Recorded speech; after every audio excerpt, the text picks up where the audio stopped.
Brother made my life hell. Later found out he got my wife pregnant and our son wasn't mine.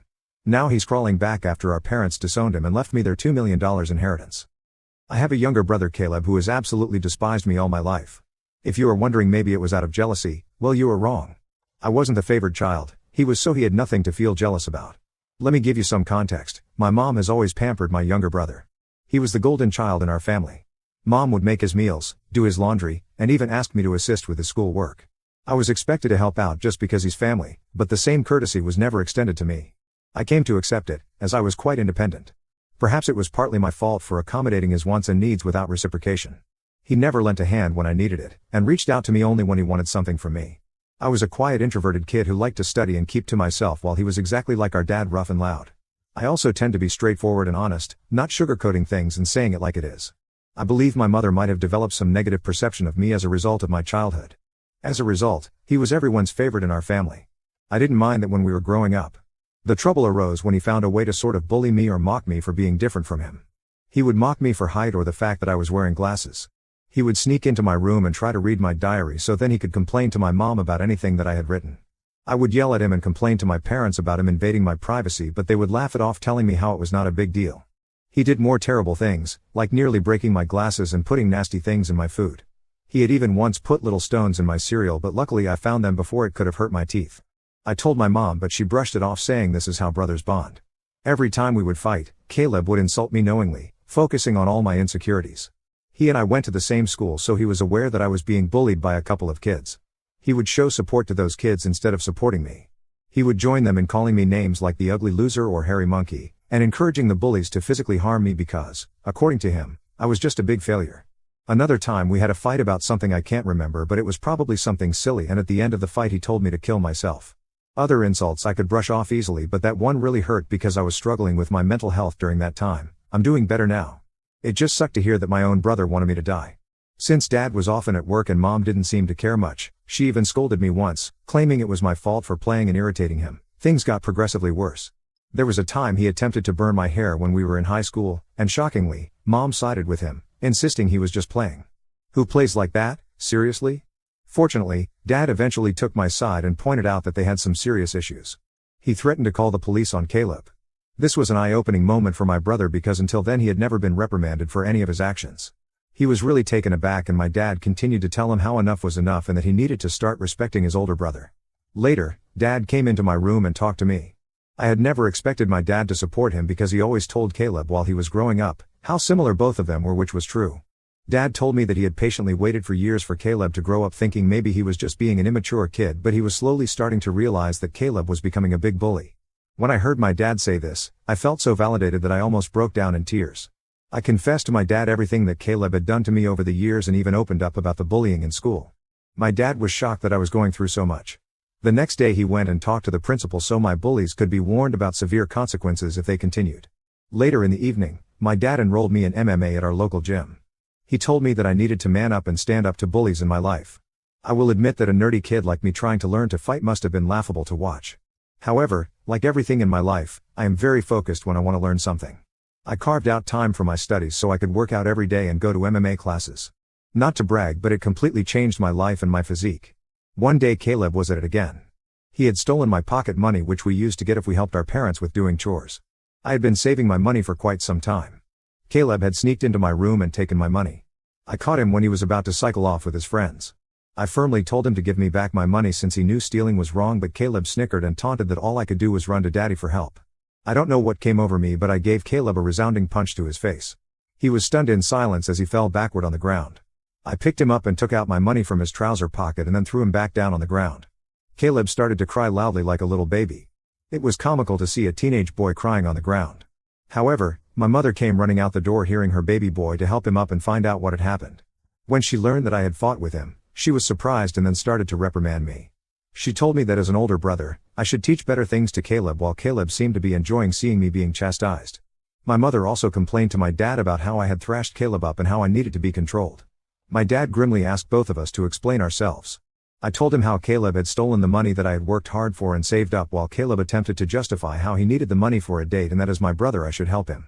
However, Dad told Caleb that he was lucky that I just punched him for stealing my money because anyone else would have called the police on him. My dad continued to tell Caleb how he had no right to take others' things without their consent. Caleb didn't like that and started to throw a tantrum, probably wanting our mother to side with him, but Dad remained firm.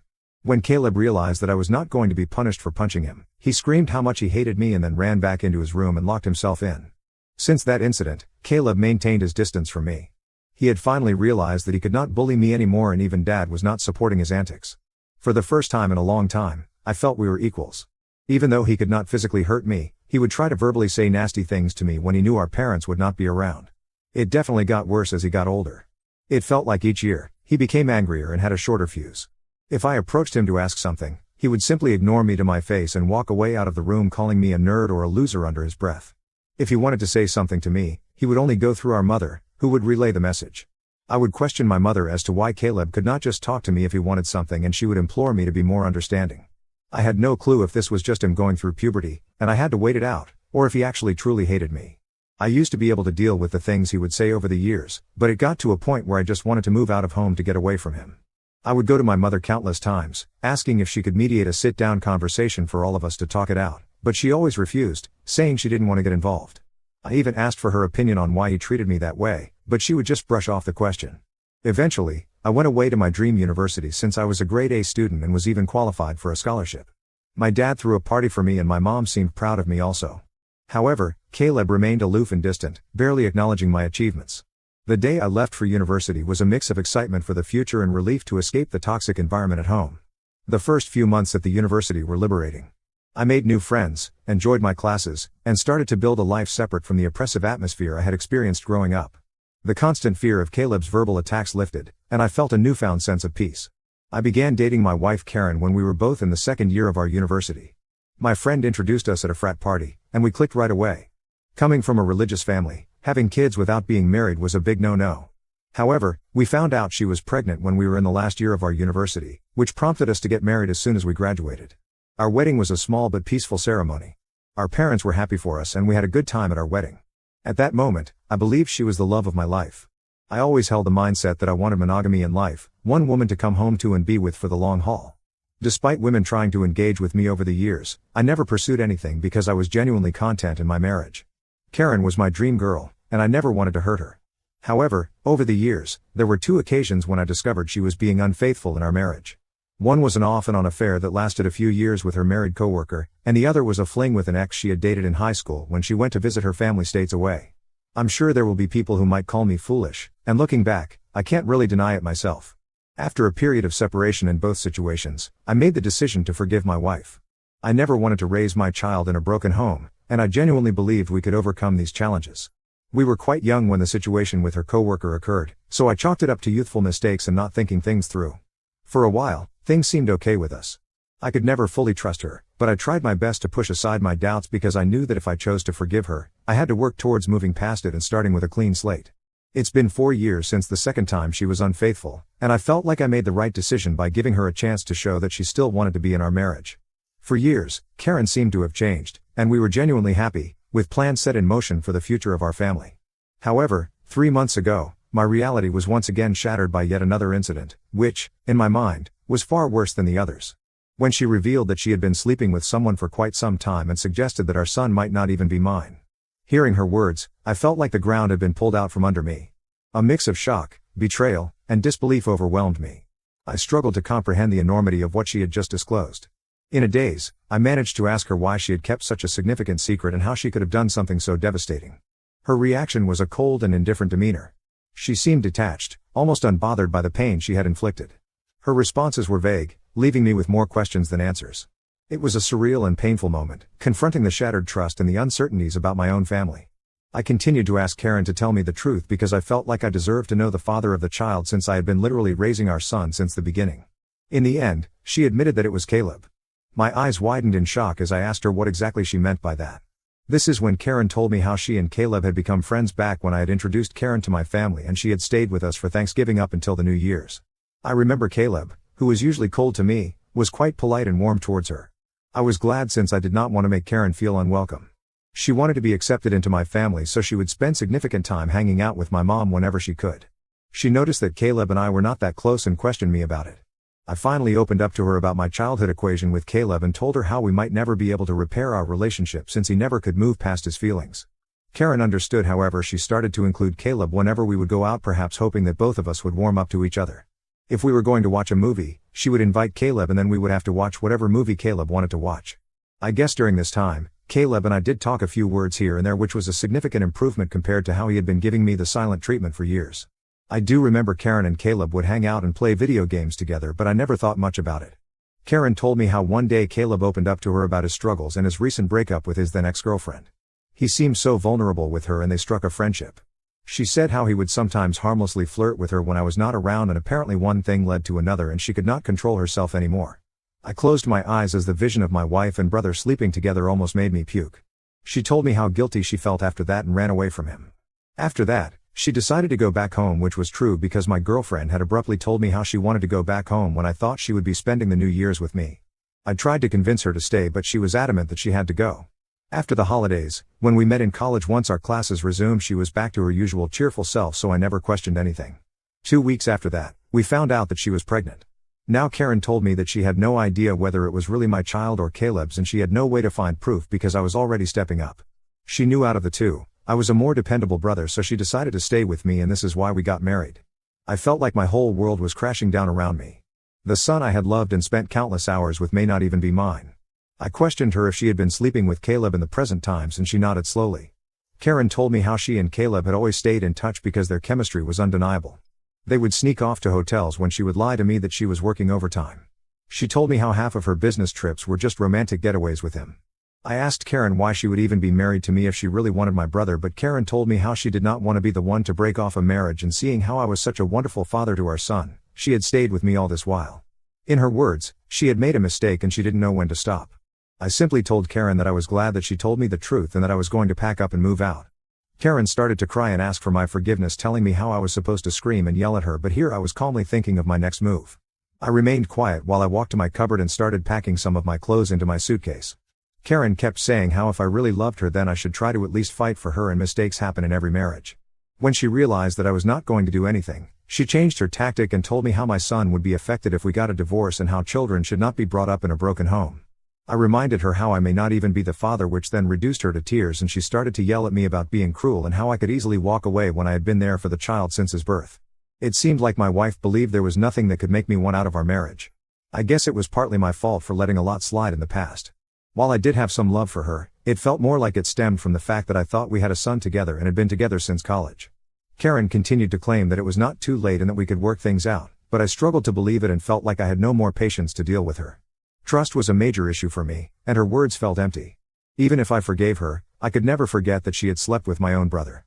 I have always believed that people could make mistakes and be forgiven because we're all flawed, but this went beyond a certain limit. I left her crying on the doorsteps and checked into a hotel.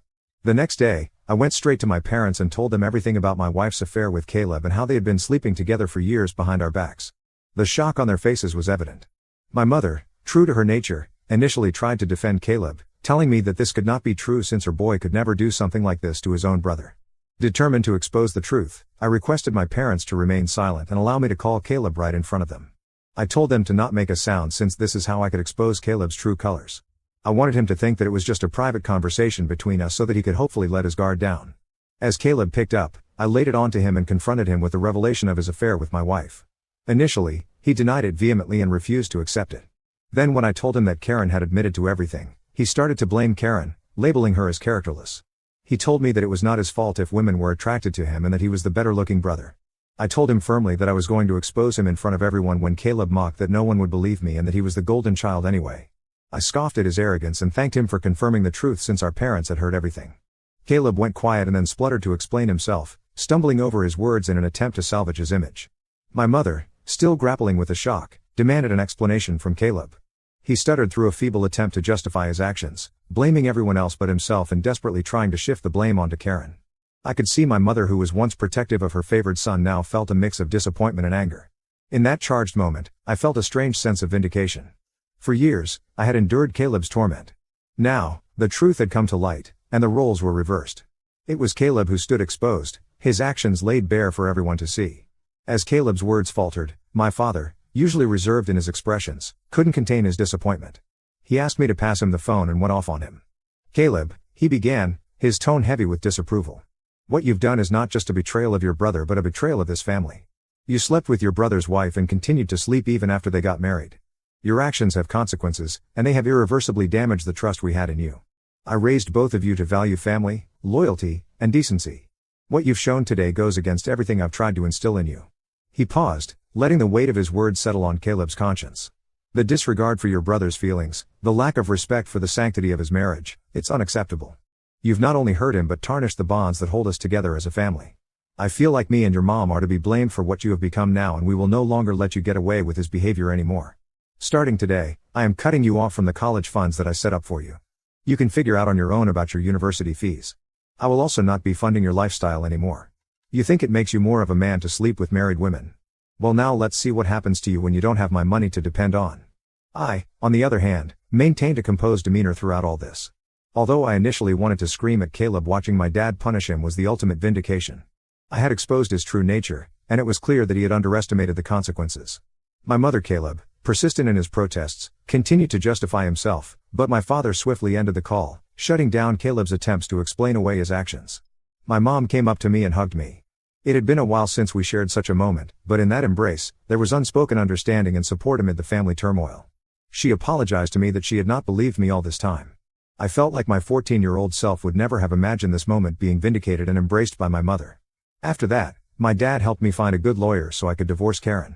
She and her lawyer tried to fight dirty by asking me for alimony since I earned more than her, but luckily her affair played heavily in my favor. We also had a paternity test for my son, and it was determined that Caleb was indeed the father of the child. I can't begin to write how painful it was for me to digest this news. It was worse than when Karen told me that she had been cheating on me. I felt so pissed that my son didn't belong to me. However, I guess God works in mysterious ways, because I decided to stay strong throughout all this. Karen begged me that I should keep visiting my son since he should not be punished for all this, but I just could not bear to see him. He reminded me of Caleb and I hated it. After my divorce was finalized and I was finally free, I moved into my own bachelor pad. It felt surreal living on my own since I had got married so young and never really lived on my own. However, since I had always been independent, I was quick to adapt to my bachelor lifestyle, and I honestly loved it. 2 weeks ago, my dad called me to let me know that he had been thinking of changing his will since he didn't want to give Caleb anything. If there's one thing to know about my dad, it is that he is extremely stubborn. Since he had made up his mind that he wanted nothing to do with Caleb, he had kept his word.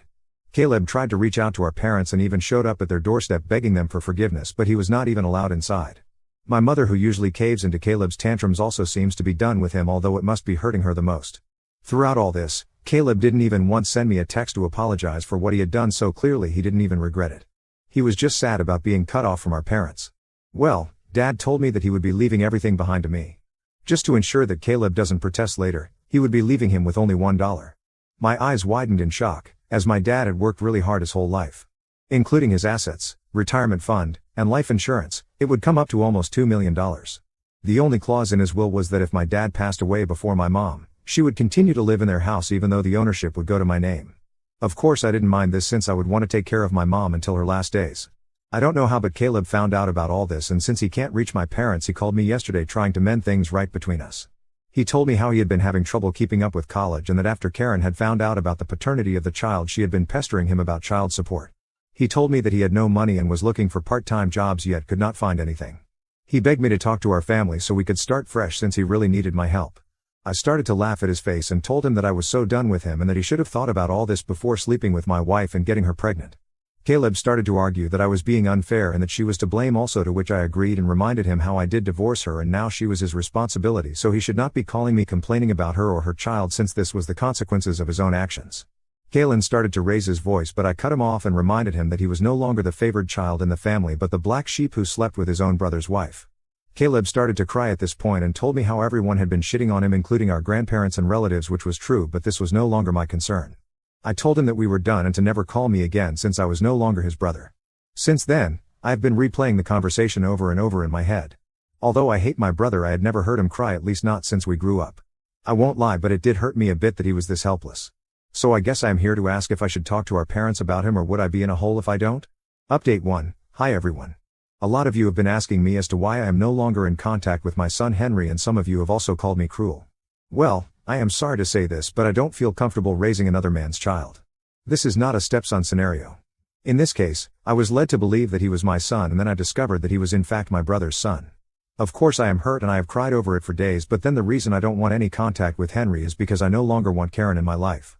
If I talk to her child, she will find a way to snake her way into my life again, and I need my own space. You can call me cruel or selfish, but I can't see him ever again, or at least until a very long time.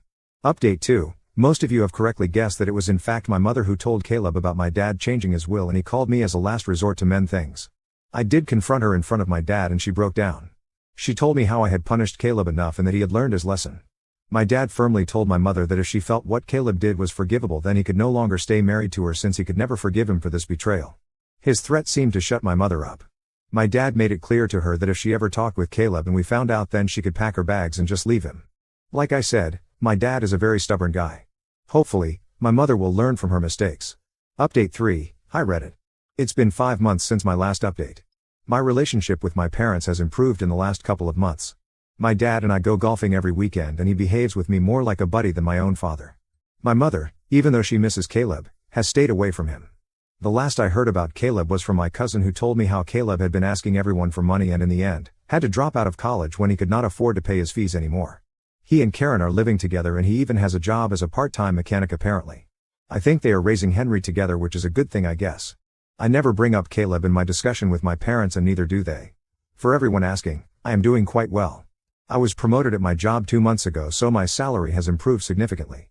I haven't been dating anyone since I feel like I still need time and space to heal. I have been going for a few therapy classes, so I guess we will see how that works out.